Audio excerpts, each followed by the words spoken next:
In today's video, I'm going to teach you how to create and add products to your site in Squarespace. We're going to walk through the product creation process from the Squarespace dashboard so you can quickly set up a new item and make it ready for your store. This is especially useful if you're adding physical products and want to make sure all the important product details are included. To begin, open your Squarespace site settings and go to Products and Services. From there, click on Products. This is the area where you'll manage the items that appear in your online store, including adding brand new products and updating existing ones. Once you're on the products page, click Add Product. Squarespace will ask what kind of product you want to create. For this walkthrough, choose Physical.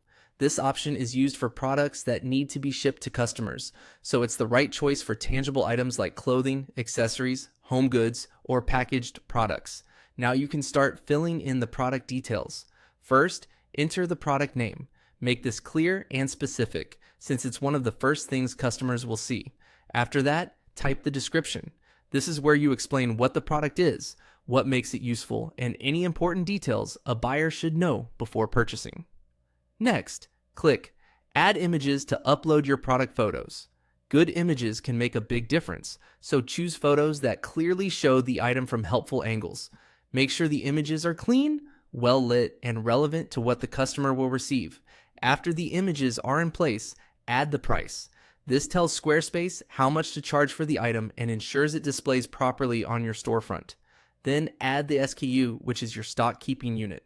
This helps you stay organized internally, especially if you're managing inventory or tracking multiple products. You'll also have the option to add a GTIN and an MPIN. A GTIN is a global trade item number, and an MPIN is a manufacturer part number. These identifiers can be helpful for cataloging, product tracking, and improving how products are recognized across sales channels. If your product has them, this is the place to enter them. Once everything is filled out, move to the Save button. When you hover over Save, Squarespace gives you a few different options. You can publish the product right away if it's ready to go live. You can save it as hidden if you want to finish or review it before customers can see it. Or if you want more control over timing, you can schedule it to publish later. And that's it. That's how to create and add a product to your Squarespace site.